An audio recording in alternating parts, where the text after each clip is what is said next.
Dans cette vidéo, on va résoudre un problème d'optimisation.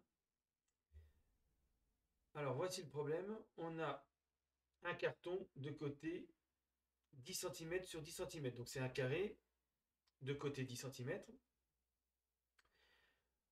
Donc on construit le patron d'une boîte. Il suffit de découper en gris ici des carrés de côté X dans les quatre coins. Et puis on replie suivant les traits continus. On obtient la boîte qui est à droite avec la hauteur en jaune et puis la base en bleu. Donc j'ai repris les mêmes couleurs pour bien indiquer comment on obtenait la boîte. Alors bien sûr, suivant la longueur des côtés du carré, on n'aura pas la même boîte et on n'aura pas le même volume. Le but de l'exercice, c'est de déterminer pour quelle valeur de x le volume de la boîte sera maximal. Donc je vous laisse réfléchir et je vous donne la correction. Alors, dans un premier temps, on va essayer d'exprimer le volume de la boîte, ici, en fonction de x.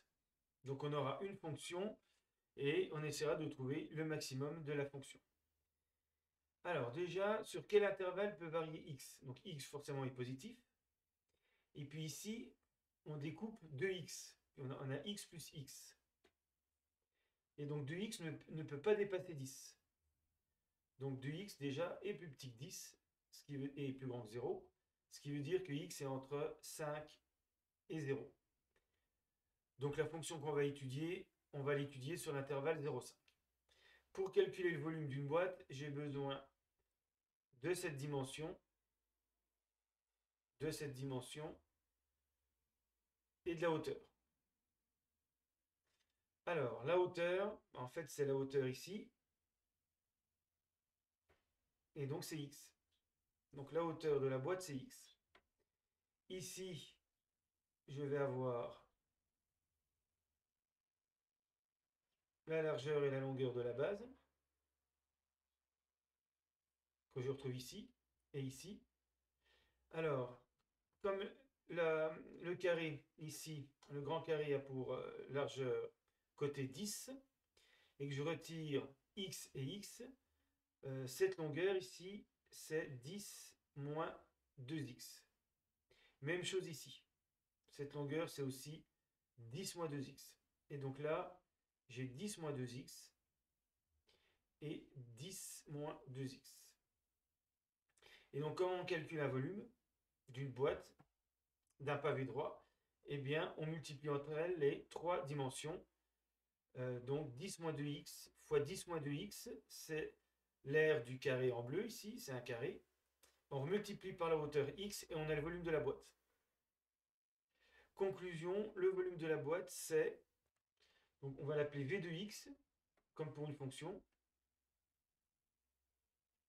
Donc x par 10 moins x, par 10 moins 2x, par 10 moins 2x. Donc ça, on peut l'écrire v de x égale x par 10 moins 2x au carré. Et on a vu qu'il fallait prendre x dans l'intervalle 0, 5. Alors avec GeoGebra, on représente la fonction, c'est facile, il suffit de taper dans la ligne de saisie v de x égale x fois 10 moins 2x puissance 2. Et on obtient cette courbe sur 0,5. Donc on voit apparaître à peu près le maximum. Donc c'est le volume. Donc ça va jusqu'à... ça va être 5 en 5. Donc on va ici 65, 70, 75 presque, pour environ 1,6, 1,7. X égale 1,6, 1,7. Alors si on veut être plus précis, plus simple, c'est de prendre un point sur la courbe. Donc en gardant la fenêtre algèbre, on voit les coordonnées du point. Et puis on va déplacer le point sur la courbe.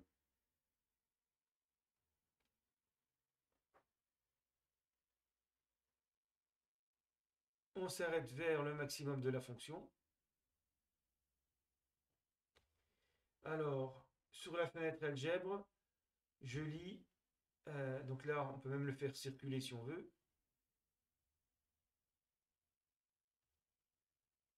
Sur la fenêtre algèbre, on lit 1,68.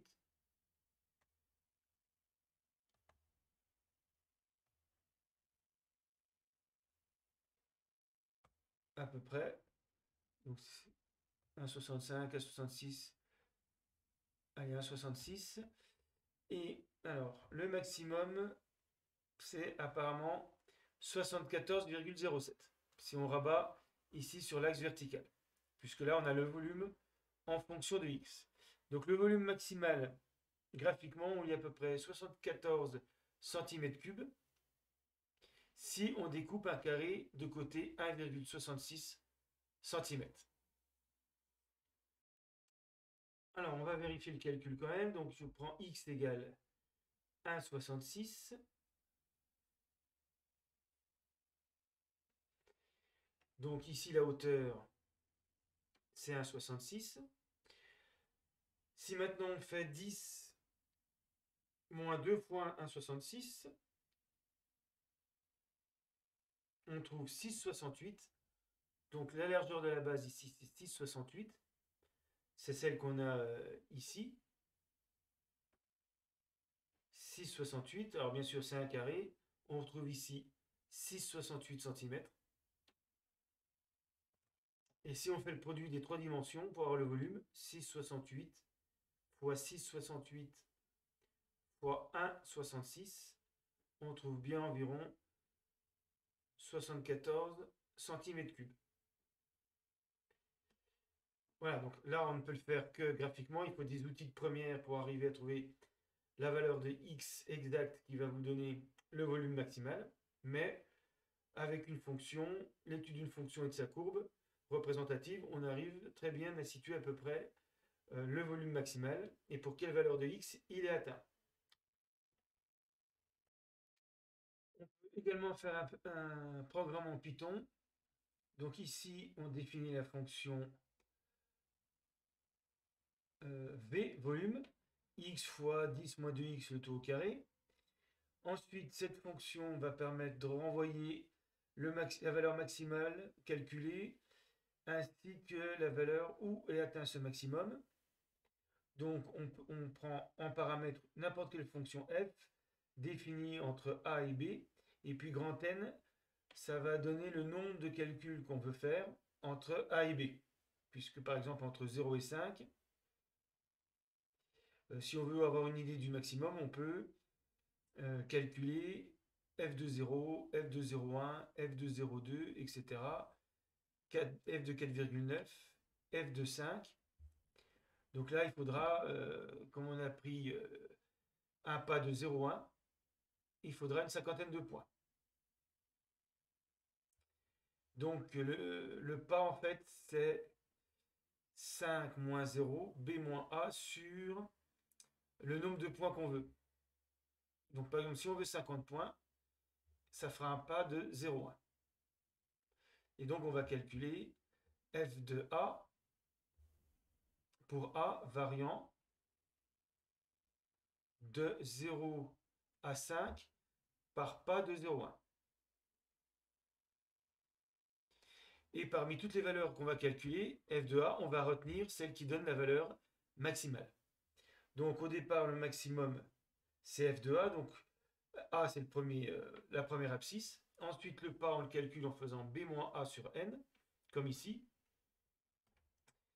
Et puis, donc on va calculer, on va faire une boucle qui recommence n fois pour faire les 50 points.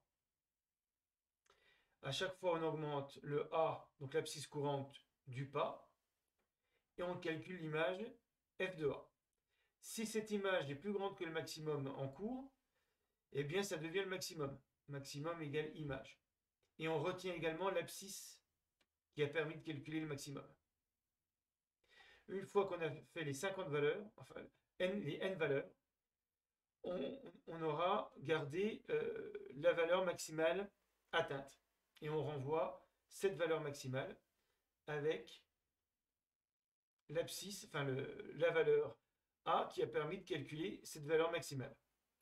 Donc pour notre problème, il suffit dans la console, par exemple, d'écrire max de la fonction v entre 0 et 5, et puis avec 100 points, 1000 points, 10 000 points, comme on veut.